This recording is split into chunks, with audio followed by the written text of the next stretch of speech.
Hello students, welcome to my YouTube channel. आज हम लोग पढ़ेंगे क्लास 8 के सोशल साइंस बुक से चैप्टर नंबर 1 ज्योग्राफी है, जिसका नाम है रिसोर्स। तो चलिए फ्रेंड्स शुरू करते हैं।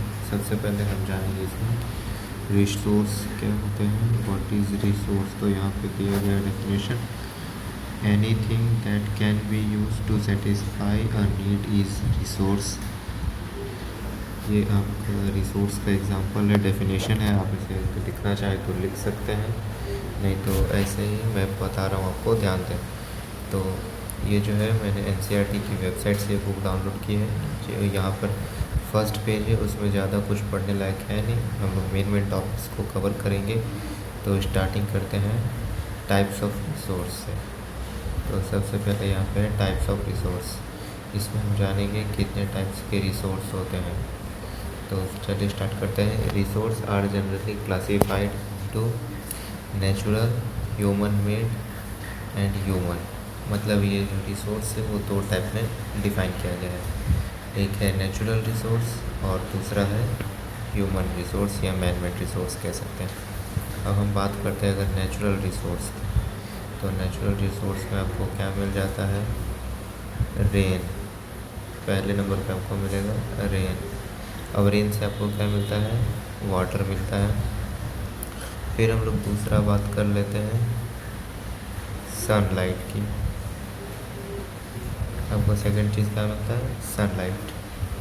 थर्ड चीज़ आपको मिलता है फूड्स, प्लांट्स, फ्रूट्स एट्सेट्रा। और मैन मेड की बात करें तो आपको क्लॉथ्स हो जाते हैं, रिफिल ऑफ द पेन। ये सारी चीज़ें मैन मेड के द्वारा रिसोर्स बनाई गई है। अब जनरली हम बात कर लेंगे नेचुरल रिसोर्स को, जो अभी मैंने बताया। यहाँ पे नेचुरल रिसोर्स, इसको हम लोग पढ़ते हैं। Resource that are drawn for nature and used without much modification are called natural resource. मतलब वो रिसोर्स जो हमें बिना किसी मॉडिफिकेशन के, मतलब बिना उसमें कुछ किए हमें जो मिला है, उसको कहते हैं natural resource. The air we breathe, the water in our rivers and lakes, the soils, minerals are all natural resource. अब यहाँ पे आपको एग्जांपल दिया गया है, the air, the water in our rivers, lakes, the soil, mineral are all natural resources. मतलब यहाँ पे अभी मैंने बताया, हवा जो हम सांस लेते हैं, पानी है, रिवर है, लेक्स हैं और मिट्टी है, उसमें जो मिनरल्स हैं वो सारे नेचुरल रिसोर्स हैं। इसमें हमें कोई मॉडिफिकेशन करने की ज़रूरत नहीं पड़ती है। आगे बढ़ते हैं। Many of the resources are free gifts of nature and can be used directly. ये सारी जो रिसोर्सेज हैं, नेचुरल रिसोर्सेज, ये हमको नेचर के द्वारा एक गिफ्ट दिया गया है और हम लोग इसको डायरेक्ट यूज़ कर सकते हैं। In some cases tools and technology में be needed to use a natural resource in the best possible way. आज के टाइम पे जो कुछ केसेस होते हैं टूल्स और टेक्नोलॉजी के, वहाँ पे हम और अच्छे तरीके से रिसोर्स को इस्तेमाल कर सकते हैं। Natural resource can be broadly categorised into two parts, renewable and non renewable. अब नेचुरल रिसोर्स भी है, वो दो टाइप में बनाया गया है, रिन्यूएबल और नॉन रिन्यूएबल। यहाँ पे आप देख सकते हैं। चलिए फ्रेंड्स, हम लोग रिन्यूएबल रिसोर्स को पहले कंप्लीट करते हैं। Are those which gets renewed or replenished quickly. वो जो चीज़ जो हम लोग को तुरंत रिन्यूड करानी पड़ जाती है और रिप्लेस भी हो जाती है। मतलब रिन्यूड कैसे करते हैं, जैसे अगर आप किसी पेड़ में पानी दिए, पेड़ को भी पानी मिल गया और वो पानी वापस ज़मीन के अंदर चला गया, तो ये आपका रिन्यूएबल रिसोर्स हो सकता है। Water is a kind of renewable resource. Some of this are unlimited and are not affected by human activities such as solar and wind energy. यहाँ पे सोलर और विंड एनर्जी के एग्जांपल से बताया गया आपको कि ये सब जो रिसोर्स है, अनलिमिटेड रिसोर्स है, ये कभी ख़त्म नहीं होते। Yet careless use of certain renewable resources like water, soil and forest can affect there stock. लेकिन यहाँ पे जो मैंने बताया आपको, और यहाँ पे एक और बात बताई गई कि अगर हम लोग इसको ध्यान ना रखें केयरलेस तरीके से, मतलब कि अगर आपको एक गिलास पानी की ज़रूरत है और आप एक जग पानी लेकर बैठ जाते हो पीने के लिए, आप उसमें से थोड़ा पीकर बाकी फेंक देते हो, तो ये इसका मिसयूज़ होता है। इससे हमें बचाना चाहिए पानी को, ताकि एक जब टाइम आए, वैसे तो ये अनलिमिटेड रिसोर्स है, लेकिन हमारे पीने के लिए जो पानी है वो सिर्फ 1% है, और अगर हम उसको वेस्ट करेंगे तो हो सकता है आगे पानी ना मिले, इसीलिए हमें केयरफुली यूज़ करना चाहिए। Water seems to be unlimited renewable resources. Water जो है एक तरह से अनलिमिटेड रिसोर्स है, बट इसकी शॉर्टेज भी बहुत है।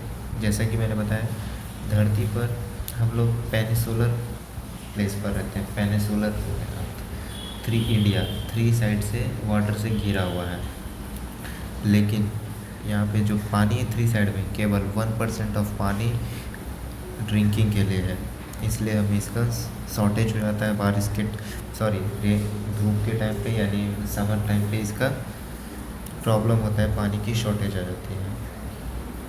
But shortage and drying up of natural water sources is major problem in many parts of world today. और जो मैंने बताया, पानी की समस्या अभी बड़े पैमाने पर दुनिया में है।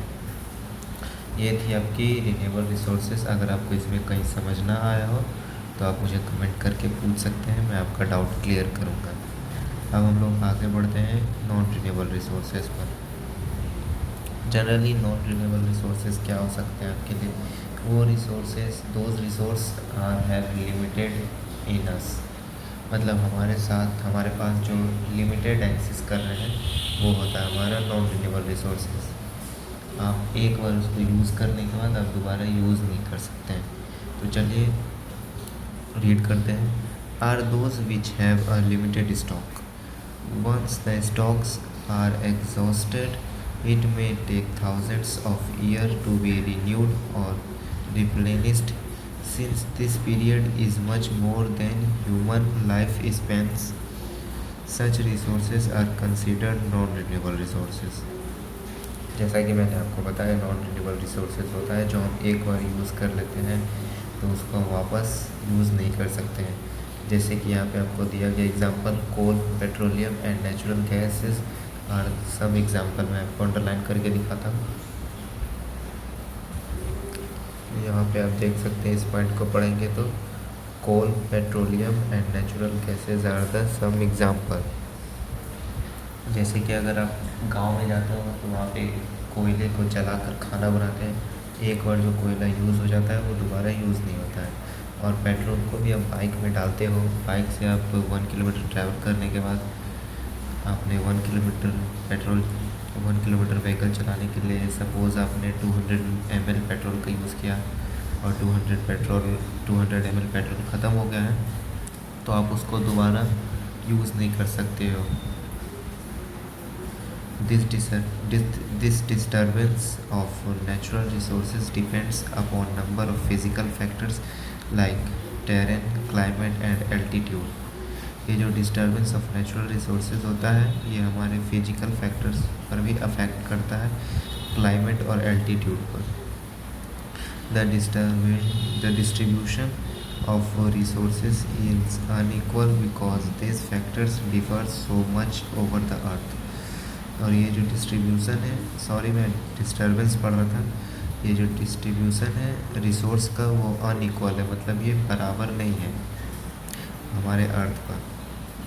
अब हम लोग ये लास्ट टॉपिक आज का कवर करेंगे, ह्यूमन मेड रिसोर्सेज, कि ह्यूमन ने अपने साधन के अनुसार से क्या रिसोर्सेज बनाए हैं उसको कहते हैं human made resources.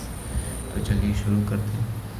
Sometimes natural substances become resources only when their original form has been changed. Iron ore was not a resource until people learned to extract iron from it. Sometime यानी कि कुछ समय पहले जब natural substances का use होता था तभी वहाँ पर ओरिजिनल फॉर्म होते थे आयरन के, लेकिन आयरन और ओर का यूज़ क्या था वो इंसान को मालूम नहीं था। जैसे जैसे इंसानों ने पढ़ाई की वैसे वैसे वो उसके use of forms of use निकालते चले गए। People use natural resources to make buildings, bridges, roads, machinery and vehicles. और पीपल जैसे जैसे पढ़ते गए वो अपने इन सारे आयरन्स को यूज़ करते चले गए किस चीज़ में। यहाँ पर आपको एग्जांपल दिया गया बिल्डिंग बनाने में, ब्रिजेस बनाने में, road, machineries and vehicles which are known as human made resource. और आपको ह्यूमन मेड, आप इसको ह्यूमन मेड रिसोर्स कह सकते हैं। आगे बढ़ते हैं। Technology is also a human made resource. आप इसको टेक्नोलॉजी तो सब जानते हैं ह्यूमन मेड रिसोर्स है, ये नेचुरल नहीं है। So people like us use natural resources to make human made resources, said Mona nodding in understanding. यहाँ पे आपको एक कन्वर्सेशन बताया गया मोना और राजू का कि वो लोग कह रहे हैं कि पीपल जो नेचुरल रिसोर्स को यूज़ करते हैं वो उनका दावा है कि वो ह्यूमन के द्वारा भी बनाया गया है। ये लास्ट टॉपिक हम लोग कवर कर लेते हैं, human resource. People can make the best use of nature to create more resources when they have the knowledge, skills and the technology to do so. इंसान बेस्ट स्किल से, natural resource से बढ़कर भी अपने लिए टेक्नोलॉजी की सहायता से रिसोर्स बनाया है। That is why human beings are a special resources.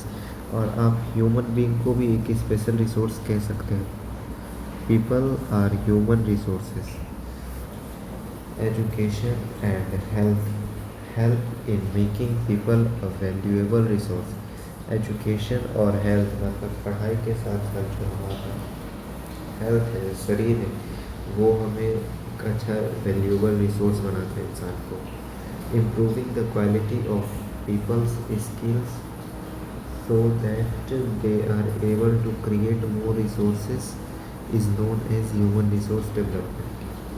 Human resource development कैसे बनती है? उनकी स्किल्स से, उनकी इम्प्रूविंग ऑफ क्वालिटी। जैसे कि आप अगर अच्छे स्कूल में जा रहे हो, आपने देखा होगा कॉन्वेंट के बच्चे और गवर्नमेंट के बच्चे, दोनों में डिफरेंस है। दोनों के ड्रेस अलग होते हैं, दोनों के सिस्टम अलग होते हैं, एजुकेशन सिस्टम अलग होती है, दोनों के लैंग्वेजेस अलग होते हैं, बात करने के स्टाइल, स्टैंडिंग पर्सनालिटी, सब चीज़ आपसे डिफरेंस होती है। और यही जो डिफरेंस है वो ह्यूमन रिसोर्स को डेवलप करता है। आज के लिए बस इतना ही। नेक्स्ट क्लास में हम लोग कंजर्विंग रिसोर्सेज स्टार्ट करेंगे। तो आपको इस चैप्टर में कहीं डाउट लगे तो मुझसे पूछें, कमेंट करें। और thank you for watching, like, share, subscribe.